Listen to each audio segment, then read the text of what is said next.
It's noon. Good afternoon. Welcome to Midday News on Emirate Radio. We are located behind the Federal Ministry of Environment of Ojerald, Ilorin, Kwara State, Nigeria. First, the highlights.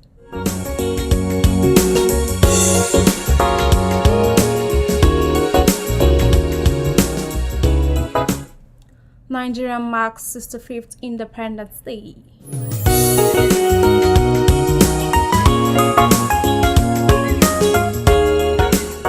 Dangote Refinery, Pengassan talks hand in deadlock.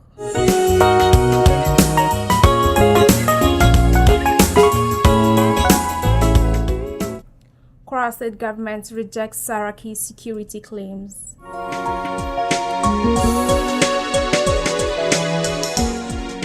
On the foreign scene, Turkey supports Trump's Gaza plan.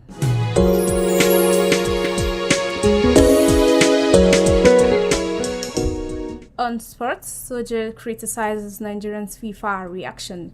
I am Najeebat Oyerinde. The news in details.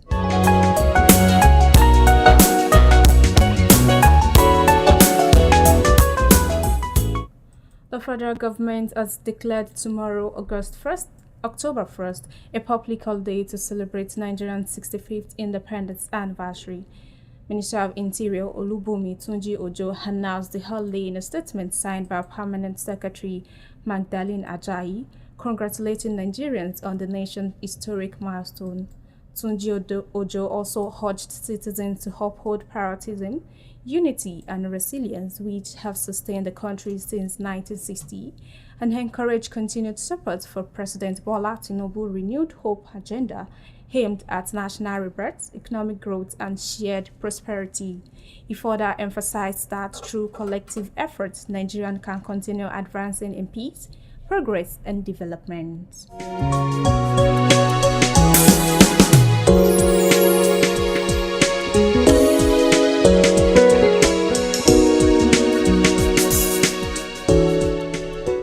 In another bit, the Petroleum and Natural Gas Senior Staff Association of Nigerian Pegasan and the management of Dangote Petroleum Refinery talks over alleged anti-labor practices ended without resolution yesterday.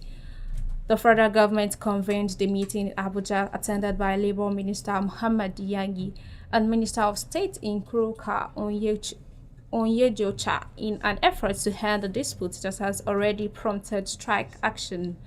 Newsmen gathered that the 9-hour session, which began late in the afternoon, ended in a stalemate, with both parties expected to reconvene at 2 p.m. today.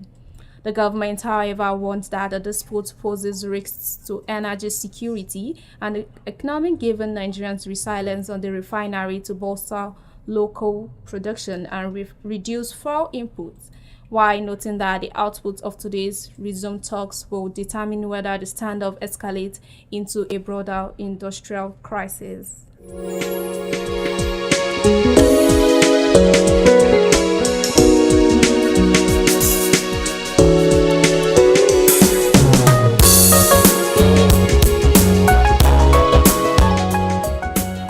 On the home front, the Kwara State government has dismissed former Senate President Bukola Saraki's criticisms of its handling of insecurity, describing him as the least qualified to comment given the violence and thuggery that marked its political era, including the 2018 Ofa Bank robbery.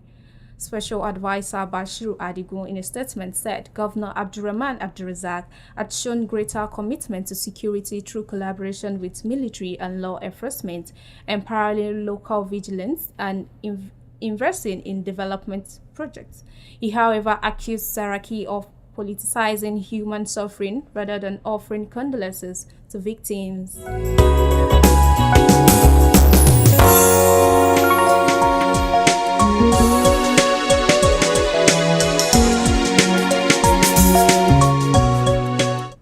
On the foreign scene, the Islamic Jihad group has condemned the US President Donald Trump's Gaza peace plan, warning it could escalate violence across the Middle East.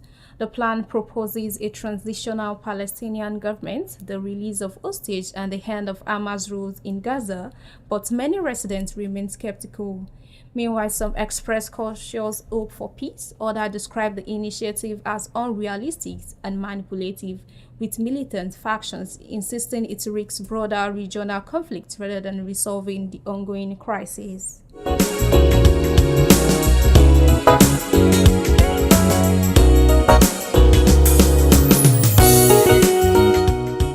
On entertainment, Nigerian singer Shay has stressed the importance of a father figure in upbringing of girls, noting that women who grow with strong paternal guidance tend to be more stable and uphold better values. Speaking on a podcast, she argued that narratives minimizing the role of men often contributes to broken homes, adding that most women who have a father figure in their lives are generally more stable than those who don't have. The 39-year-old artist further reflected on her own experience as a mother, saying she is grateful she did not have a daughter in her 20s, while explaining that with her current experience, she is better equipped to guide a child in relationships and life choices.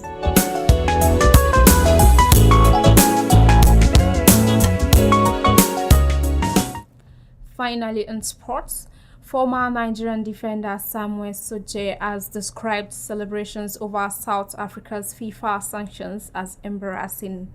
Newsmen gathered that the football governing body penalized Bafana yesterday for fielding an ineligible player, Teboho Mokoena, in the 2026 World Cup qualifier against Lesotho, deducting 3 points and 3 goals from South Africa's record. The ruling sparked jubilation among some Nigerian football fans as the Super Eagles, currently third in their group with 11 points, now trail South Africa by 3 points. Soje, however, cautioned against taking pleasure in another nation's misfortune, calling for a focus on Nigerians' own performance.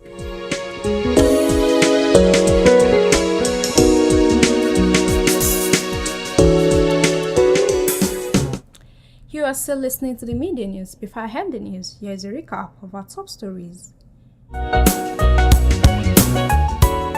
We brought to you that the federal government has declared tomorrow, October 1st, a public holiday to celebrate Nigeria's 65th independence anniversary.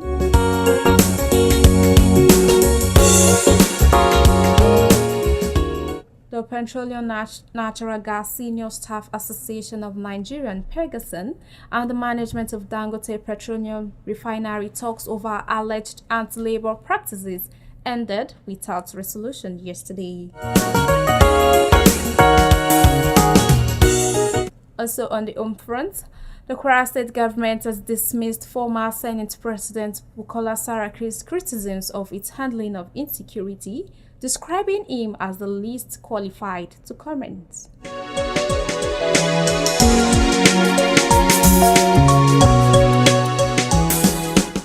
On the foreign scene, we brought to you that the Islamic Jihad group has condemned US President Donald Trump's Gaza's peace plan, warning it could escalate violence across the Middle East.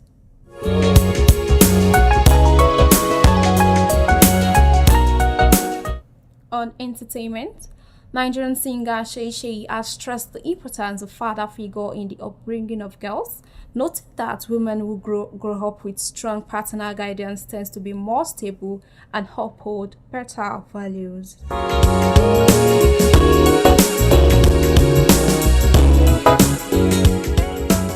Finally, in sports, former Nigerian defender Samuel Soje has described celebrations over South Africa's FIFA sanctions as embarrassing.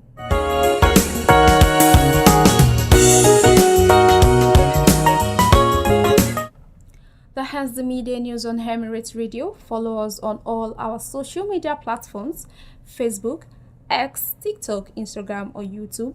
Listen to us on Radio Garden at Emirate Radio, or listen to us live on our website at www.emirateradio.ng. The news was edited by Mistura Isa and brought to you by Najeebat Oyerinde. Thanks for listening.